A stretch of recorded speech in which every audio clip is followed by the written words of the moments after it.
آج ہم آپ کو ایک حافظ قرآن لڑکی کا منفرد واقعہ سنانے جا رہے ہیں۔ آخر کیوں ایک حافظ قرآن لڑکی کی شادی فقیر سے کروا دی گئی؟ واقعے کو مکمل جاننے کے لیے ویڈیو کو آخر تک لازمی دیکھیے گا۔ ہزاروں سال پہلے کی بات ہے کہ ملک شام پر ایک بادشاہ حکومت کرتا تھا۔ وہ بادشاہ بہت ہی سخی اور نیک دل تھا۔ اس بادشاہ کی نیک دلی کے چرچے بہت ہی دور دور تک پھیلے ہوئے تھے۔ اس بادشاہ کے دربار میں جو شخص بھی آتا کوئی بھی خالی ہاتھ نہیں لوٹایا جاتا تھا۔ اس بادشاہ کی ایک بہت ہی خوبصورت بیٹی تھی۔ اس بیٹی کا نام شہزادی محراب تھا۔ شہزادی محراب بھی اپنے باپ کی طرح بہت ہی نیک دل تھی۔ شہزادی محراب کو باقی دوسری شہزادیوں کی طرح گھومنے پھرنے کا کوئی شوق نہیں تھا، بلکہ شہزادی محراب اپنے باپ کے ساتھ محل میں ہی بیٹھا کرتی تھی اور لوگوں کے مسئلے مسائل سنتی۔ شہزادی بہت ہی سمجھدار اور نیک دل تھی۔ بادشاہ کی سلطنت بادشاہ اور شہزادی سے بے حد خوش تھی۔ ایک مرتبہ ایسا ہوتا ہے کہ وہ بادشاہ اپنی بیٹی کے ساتھ دربار سجائے بیٹھا ہوتا ہے۔ شہزادی بھی اپنے والد کے ساتھ تخت پر بیٹھی ہوتی ہے۔ سبھی فریادی اپنی فریاد سنا رہے تھے۔ وہاں پر ایک فقیر آتا ہے۔ اس فقیر کا رنگ کالا کوجا اور کپڑے پھٹے پرانے ہوتے ہیں۔ وہ فقیر اس بادشاہ کے محل میں داخل ہو جاتا ہے۔ اس فقیر کے بال کافی الجھے ہوتے ہیں۔ اس کی داڑھی کافی بڑھ چکی تھی اور داڑھی میلی تھی، جیسے وہ کافی دنوں سے نہایا نہ ہو۔ سبھی بیکاری اس فقیر کو دیکھ کر بد شکل کہہ رہے تھے۔ وہ فقیر اپنی فریاد لے کر بادشاہ کے پاس آیا۔ بادشاہ نے اس فقیر سے کہا کہ بتاؤ بابا، تمہاری کون سی فریاد ہے؟ اس فقیر نے اپنے پیلے پیلے دانتوں سے مسکراہٹ نکالی۔ اس کی مسکراہٹ بھی اس کی طرح بھیانک تھی۔ وہ بادشاہ سے کہنے لگا، اے بادشاہ سلامت، میں نے آپ کے بہت ہی چرچے سنے ہیں۔ میں نے آپ کی سخاوت کی بہت ہی تعریف سنی ہے، اور میں نے سنا ہے کہ آپ کے دربار سے کوئی سوالی خالی ہاتھ نہیں لوٹتا۔ میری صرف 2 ہی خواہشیں ہیں، ان میں سے ایک خواہش آپ پوری کریں۔ فقیر کہنے لگا، اے بادشاہ سلامت، پہلے میں آپ کو اپنے بارے میں بتانا چاہتا ہوں۔ میرا نام رحمان ہے۔ میں ایک فقیر ہوں اور میں عرصے سے آپ کے شہر میں رہ رہا ہوں۔ میں بھیک مانگ کر گزارا کرتا ہوں۔ میرے پاس رہنے کو کوئی گھر نہیں ہے۔ میرے پاس کوئی دولت نہیں ہے۔ میں پورے دن میں اتنا ہی مانگ سکتا ہوں کہ جس سے میں اپنا پیٹ بھر لوں، اور آپ سے میں اپنی 2 خواہشات کا اظہار کروں گا۔ آپ سوچ سمجھ کر فیصلہ کریے گا۔ بادشاہ کہنے لگا کہ میں ہر فیصلہ سوچ سمجھ کر کرتا ہوں، اور اگر مجھ سے کوئی فیصلہ غلط ہونے لگے تو میری سمجھدار اور عقل مند بیٹی میرے پاس بیٹھی ہے۔ وہ مجھے اپنی عقل مندی کے ذریعے مشورہ دے دیتی ہے، اور میں کوئی غلط فیصلہ نہیں کرتا ہوں۔ تم اپنی بات رکھو۔ وہ بوڑھا فقیر کہنے لگا کہ میری پہلی بات تو یہ ہے کہ مجھے ابھی اور اسی وقت شہزادی محراب اپنی تلوار سے موت کے گھاٹ اتار دے، یعنی میرا سر میرے دھڑ سے الگ کر دیا جائے۔ جب اس بوڑھے فقیر نے ایسی بات کی تو تمام درباری، بادشاہ اور شہزادی حیران ہو کر دیکھنے لگے۔ انہیں وہ فقیر پاگل لگ رہا تھا۔ بادشاہ نے اس بوڑھے فقیر سے کہا کہ تمہارا دماغ تو ٹھکانے پر ہے؟ ہم بھلا ایسا کیوں کریں گے؟ ہم کسی کو ناحق قتل نہیں کر سکتے، اور تم نے کوئی گھنونا جرم نہیں کیا، کسی کو قتل بھی نہیں کیا۔ موت کی سزا ہم صرف تب ہی دیتے ہیں جب کسی نے کوئی جرم کیا ہو، لیکن تم نے تو کوئی جرم نہیں کیا۔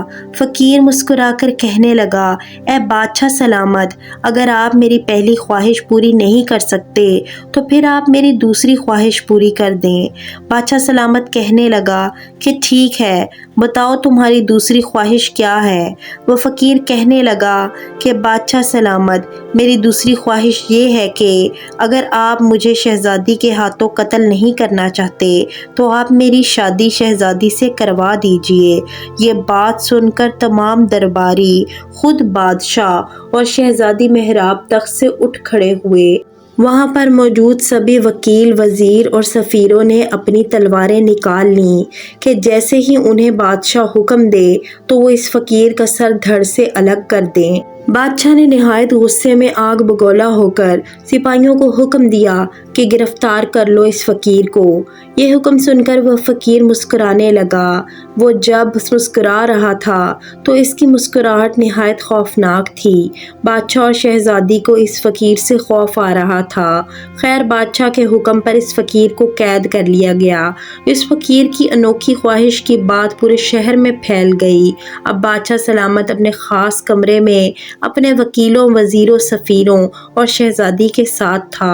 بادشاہ نہایت ہی پریشان تھا کہ یہ کیسا فقیر ہے اور اس نے کیسی خواہش رکھی ہے۔ وکیل کہنے لگا کہ اے بادشاہ سلامت، مجھے حکم دیجئے کہ میں اس فقیر کو ہلاک کر دوں۔ اس نے ایسی بات کیسے کر دی؟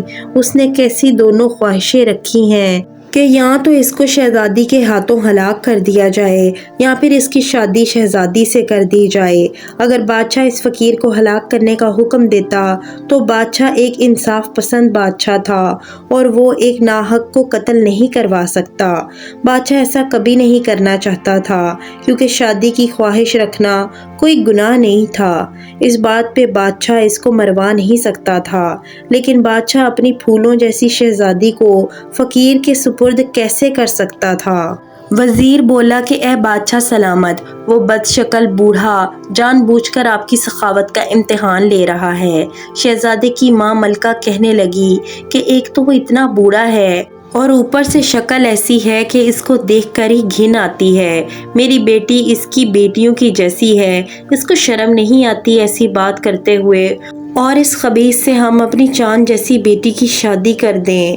اس نے ایسا سوچ بھی کیسے لیا؟ اس کو تو 100 کوڑے لگانے چاہیے، پھر اس کا سچ مچ سر قلم کر دینا چاہیے۔ وہاں پر موجود سبھی لوگ بادشاہ کو اپنے اپنے مشورے دے رہے تھے اور وہ سارے مشورے اس بوڑھے فقیر کے خلاف تھے۔ بادشاہ نے اپنی بیٹی سے پوچھا کہ بیٹی تم کیا چاہتی ہو؟ تم اپنی عقل مندی کے ذریعے کوئی راستہ بتاؤ۔ ایک طرف اس بوڑھے کا ناحق خون ہے اور دوسری طرف اس نے تم سے شادی کی بات کر کے کوئی گناہ نہیں کیا، اس نے صرف شادی کی بات ہی کی ہے۔ اس بات پہ ہم اس کو ہلاک نہیں کر سکتے، اس لیے بیٹی اب تم اپنی رائے بتاؤ، تم کیا چاہتی ہو؟ شہزادی بولی کہ اے ابا حضور، اس بوڑھے فقیر نے اپنی 2 خواہشیں رکھی تھیں۔ پہلی یہ کہ اس کو میرے ہاتھ موت کے گھاٹ اتار دیا جائے۔ اگر اس کے دل میں کوئی کھوٹ ہوتا تو وہ پہلی خواہش نہ رکھتا، سیدھا مجھ سے شادی کی بات کہتا، اور اس فقیر نے سب سے پہلے آپ کو اپنے بارے میں بتایا ہے۔ اگر اس کا مقصد صرف مجھ سے شادی کرنا ہوتا تو وہ اپنے بارے میں حقیقت نہ بتاتا، صرف شادی کی بات ہی کرتا۔ شہزادی بولی کہ مجھے اس کی باتوں میں کوئی اور ہی بات نظر آ رہی ہے۔ جب ہم نے اس کو قید کرنے کا حکم دیا تو اس کے چہرے پہ خوف کے بجائے مسکراہٹ تھی، جیسے اس کے ذہن کے مطابق سب کچھ ہو رہا ہو۔ شہزادی بولی کہ اے ابا حضور، میرا مشورہ تو یہی ہے کہ آپ اس فقیر سے اکیلے میں بات کریں کہ اس نے یہ عجیب و غریب سی خواہش کیوں رکھی ہے۔ وہ آپ کی سخاوت کے بدلے آپ سے دولت بھی مانگ سکتا تھا، لیکن اس نے مجھ سے شادی کی خواہش کیوں رکھی؟ شہزادی کی عقل مندی دیکھ کر باقی لوگ بھی متاثر ہوئے اور سوچنے لگے کہ ہاں بات تو صحیح ہے، اس فقیر سے اکیلے میں بات کرنی چاہیے۔ اس کے بعد بادشاہ نے اکیلے میں اس بوڑھے رحمان فقیر سے ملنے کا ارادہ کیا اور اس فقیر سے کہنے لگا کہ اب تم بتاؤ کہ تم نے سب کے سامنے یہ 2 خواہشیں کیوں رکھی ہیں، کیا چاہتے ہو؟ لیکن اس فقیر نے کچھ نہ بتایا، کہنے لگا کہ میری ابھی بھی یہی 2 خواہشیں ہیں، یا تو آپ مجھے شہزادی کے ہاتھوں مروا دیجئے یا پھر میری شادی شہزادی سے کروا دیجئے۔ بادشاہ سلامت نے اس بوڑھے فقیر کو بہت سمجھایا کہ میں کسی کی ناحق جان لینے کا قائل نہیں ہوں اور میری بیٹی تمہاری بیٹیوں کی عمر کی ہے، میں اپنی بیٹی کی شادی تم سے نہیں کر سکتا، تم اس کے بدلے میں مجھ سے دولت چاہو تو لے لو، میں تمہیں دے سکتا ہوں۔ اس فقیر نے بادشاہ کی کوئی بات نہیں مانی اور اپنی ضد پہ ہی اڑا رہا۔ بادشاہ کو غصہ آیا۔ بادشاہ نے اس فقیر کو پھر سے زندان میں قید کروا دیا۔ اب اس بوڑھے بدذات فقیر کی بات پورے شہر میں آگ کی طرح پھیلی ہوئی تھی کہ اس طرح سے ایک بوڑھے فقیر شہزادی سے شادی کرنا چاہتا ہے۔ بادشاہ سلامت اب اس بات کو لے کر کافی زیادہ پریشان تھے۔ وہ اپنی پھول جیسی بچی اس فقیر کے ہاتھ نہیں دے سکتے تھے اور اس فقیر کو ناحق ناحق قتل بھی نہیں کر سکتے تھے۔ بادشاہ کی بیٹی شہزادی مہراب کافی سمجھدار اور اپنی عقل مندی کے ذریعے کافی مشہور تھی۔ اپنے باپ سے کہنے لگی کہ اے ابا حضور، ہم اس کا ناحق خون اپنے گلے پہ لینے کی بجائے آپ میری شادی اس سے کروا دیجئے۔ اگر آج ہم اس کو ناحق قتل کرتے ہیں تو کل کو لوگ ہمیں کیا کہیں گے کہ ایک انصاف پسند بادشاہ نے ایک بے قصور فقیر کو قتل کر دیا، اور میں ایسا ہرگز نہیں چاہوں گی۔ اس لیے ابا حضور آپ میری شادی اس سے کروا دیجئے، اب اسی میں ہی بہتری ہے۔ شہزادی کی بات سن کر بادشاہ ایسے اچھلا جیسے بادشاہ کو کسی زہریلے سانپ نے کاٹ لیا ہو۔ کہنے لگا کہ اے میری پیاری بیٹی، کیا میں تمہاری شادی اس بوڑھے بدذات فقیر سے کر دوں؟ شہزادی کہنے لگی کہ اے ابا حضور، ہر شخص کی زبان پہ صرف یہی بات ہے، ہر طرف اسی بات کا ہی چرچا ہے۔ اب یہ بات ختم تو ہو نہیں سکتی اور ہم اس کو قتل کر نہیں سکتے، اس لیے آپ میری شادی اسی سے کروا دیجئے۔ آگے ہوگا وہی جو اللہ چاہے گا، جیسے میری قسمت میں ہوگا ویسا ہی ہو جائے گا۔ بادشاہ نے شہزادی کو کافی سمجھانا چاہا، لیکن شہزادی بضد تھیں اور اپنی ضد پر اڑ گئیں۔ اپنے ہاتھوں سے اس کو قتل نہیں کروا سکتی تھی، اس لیے آپ میری شادی ہی کروا دیجئے۔ اب بادشاہ نے مجبور ہو کر اگلے دن محل میں اعلان کروا دیا کہ میں اپنی بیٹی کی شادی اس بوڑھے فقیر سے کرنے کے لیے تیار ہوں۔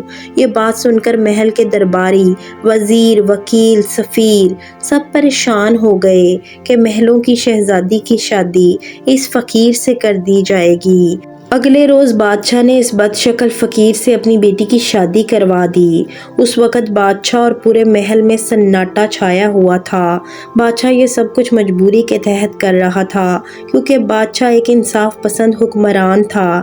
شہزادی بھی بالکل خاموش ہی تھی، اس کے چہرے پر نہ کوئی خوشی تھی اور نہ کوئی غم تھا، جبکہ وہ بد شکل بوڑھا بے حد خوش ہو رہا تھا۔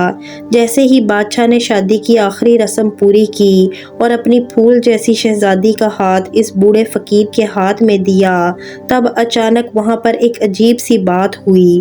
وہاں پر ایک بڑا سا دھماکہ ہو گیا اور اس بوڑھے فقیر کے آس پاس دھواں سا چھا گیا۔ وہ دھواں صرف چند منٹ کے لیے ہی چھایا تھا۔ جیسے ہی وہ دھواں وہاں سے ختم ہوا تو اس فقیر کی جگہ پر ایک خوبصورت شہزادہ کھڑا ہوا تھا۔ اس شہزادے کے خوبصورت لباس اور سر پر تاج سجا ہوا تھا۔ اس شہزادے کو دیکھ کر سبھی لوگ حیران ہو گئے۔ بادشاہ حیرانگی سے کہنے لگا کہ تم کون ہو اور وہ بوڑھا فقیر کہاں گیا؟ شہزادی مہراب بھی حیرت بھری نظروں سے شہزادے کی طرف دیکھ رہی تھی۔ شہزادہ مسکرا کر بولا کہ میرا نام شہزادہ رحمان ہے اور میں وہی بد شکل بوڑھا ہوں جس کے ساتھ آپ نے ابھی ابھی اپنی بیٹی کی شادی کی ہے۔ بادشاہ پریشان ہو کر پوچھنے لگا کہ ہمیں کچھ بتاؤ گے کہ وہ بوڑھا شخص کون تھا اور تم اس کی جگہ پر کیسے آ گئے؟ بادشاہ یہ کیسا جادو تھا؟ تم کون ہو؟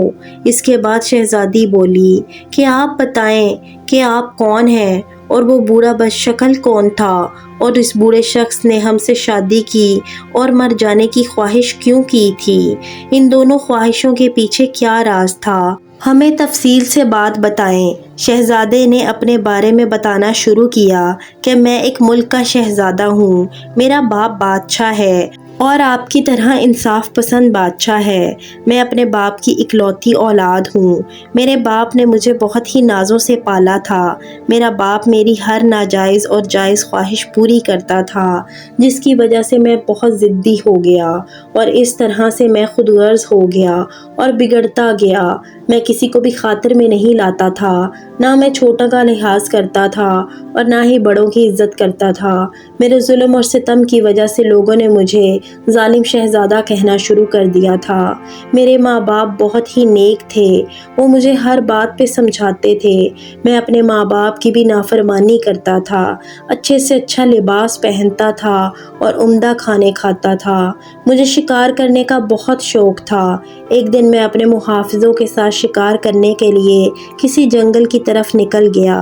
اس جنگل کے دوسرے کنارے پر مجھے بہت پرسکون فضا ملی۔ وہ ایک سنسان خوبصورت وادی تھی۔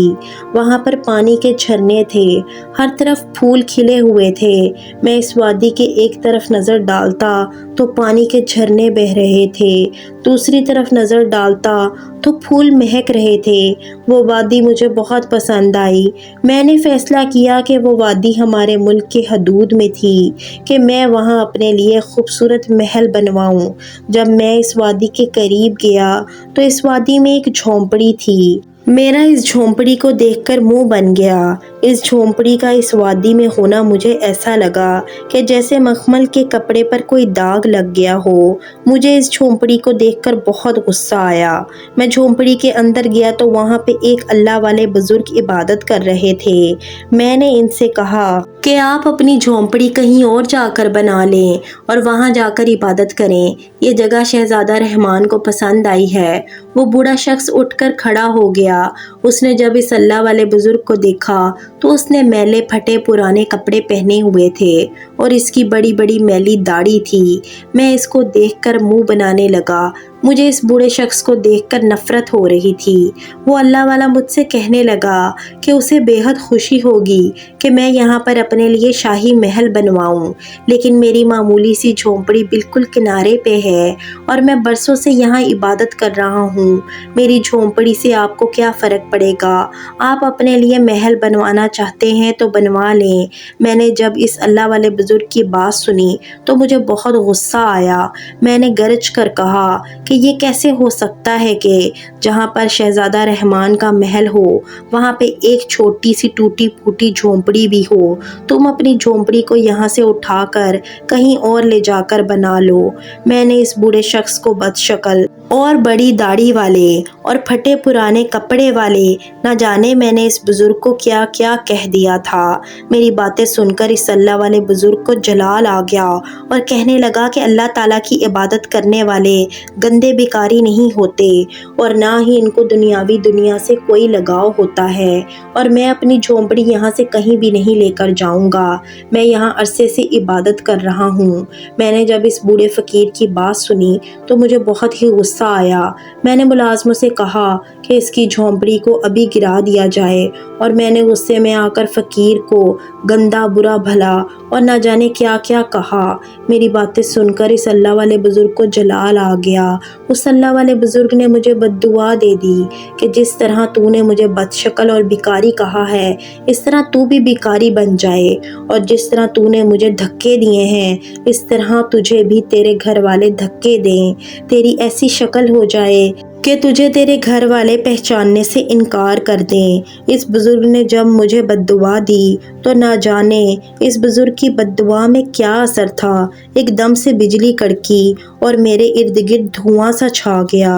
جب میں نے دیکھا تو میں خوبصورت وادی کی بجائے اپنے ملک کے کسی بازار میں کھڑا ہوں۔ میں نے جب اپنے آپ کی طرف دیکھا تو میرا جسم کالا ہو چکا تھا، میرے کپڑے پھٹے پرانے تھے، میری حالت ایسی ہو گئی تھی جیسے میں کئی دنوں سے نہایا نہ ہوں۔ مجھے اپنے آپ کو دیکھ کر گھن آنے لگی اور میرے سر کے بال اور داڑھی مونچھیں بھی بڑھ چکے تھے۔ میں اپنے آپ کو دیکھ کر گھبرا رہا تھا اور زور زور سے چلا رہا تھا۔ میں سمجھ چکا تھا کہ مجھے اس بوڑھے فقیر کی بد دعا لگ گئی ہے۔ میری حالت دیکھ کر لوگ مجھے بیکاری سمجھنے لگے تھے۔ جب میں اپنے محل میں گیا تو محافظوں نے مجھے باہر نکال دیا۔ میں نے ان سے کہا کہ میں شہزادہ رحمان ہوں۔ وہ میرا مذاق اڑانے لگے اور مجھے باہر نکال دیا۔ مجھے کوئی بھی پہچان نہیں رہا تھا۔ جب میں اپنے آپ کو شہزادہ رحمان کہتا تو لوگ مجھے پاگل سمجھتے تھے۔ اس بوڑھے اللہ والے کی بد دعا نے مجھے سچ میں بیکاری فقیر اور بدذات بنا دیا تھا۔ اب میں انہی گلی بازاروں میں پھرنے لگا، لوگ مجھے بیکاری سمجھ کر بھیک دے دیتے۔ میں اس خوبصورت وادی میں جا کر اللہ والے کو ڈھونڈنے کی کوشش کرتا تو مجھے وہ خوبصورت وادی نہ ملتی، اور میں بھٹک کر انہی گلی بازاروں میں آ جاتا جہاں پر مجھے بھیک ملتی تھی۔ وہ لوگ مجھے دھکے دیتے، وہاں سے باہر نکالتے، میرا مذاق اڑاتے۔ اسی طرح میرے کئی مہینے انہی گلی بازاروں میں گزر گئے۔ میں اس بزرگ کو ڈھونڈتا رہا، وہ بزرگ مجھے کہیں نہ ملتے۔ ایک اور مرتبہ مجھے وہ بزرگ نظر آئے، میں ان کو دیکھ کر بے حد خوش ہوا اور ان کے قدموں میں گر پڑا، ان سے معافی مانگنے لگا، رو کر گڑ گڑانے لگا اور اپنی گستاخی کی معافی مانگی۔ جب میں ان کے سامنے اس طرح سے رو پڑا اور گڑ گڑا رہا تھا تو ان اللہ والے بزرگ کو مجھ پر ترس آ گیا اور وہ کہنے لگے کہ تم اپنی پہلی حالت میں تبھی واپس آ سکتے ہو جب تم سے کوئی شہزادی شادی کرے، اور شادی بھی شہزادی اور بادشاہ کی مرضی کے مطابق ہونی چاہیے، کسی زبردستی سے نہیں ہونی چاہیے، اور وہ تمہارا سچ بھی نہ جانتی ہوں۔ اس اللہ والے کی بات سن کر میں کافی پریشان ہو گیا کہ مجھ جیسے بیکاری بد شکل سے کون شادی کرے گا، وہ بھی کوئی شہزادی۔ مجھے تو کوئی عام شخص بھی دیکھے تو وہ مجھے دھکے دیتے ہیں، تو بھلا پھر کوئی شہزادی یا کوئی بادشاہ اپنی بیٹی کی شادی مجھ سے کیسے کرنے پہ راضی ہوگا؟ تو اللہ والے نے کہا کہ اس دنیا میں بہت سے انصاف پسند اور نیک لوگ موجود ہیں۔ یہ کہہ کر وہ اللہ والے بزرگ چلے گئے۔ اس کے بعد میں کئی عرصہ، کئی مہینے انہی گلیوں میں رلتا رہا۔ میں کسی کے پاس بھی جاتا تو لوگ مجھے دھکا دیتے، مجھے برا بھلا کہتے اور وہاں سے نکال دیتے۔ پھر اس کے بعد میں ایک قافلے کے ساتھ مل گیا اور مجھے آپ کے بارے میں پتہ چلا۔ آپ کی سخاوت کے چرچے بہت ہی دور دور تک پھیلے ہوئے تھے، لیکن میں یہ امید توڑ چکا تھا کہ میری شادی ایک شہزادی سے ہو سکتی ہے۔ کوئی بادشاہ اپنی بیٹی کی شادی مجھ سے کیسے کرے گا؟ اب مجھے یہ امید نہیں تھی، لیکن جب میں نے آپ کے بارے میں سنا تو میرے دل میں ایک امید سی جاگی۔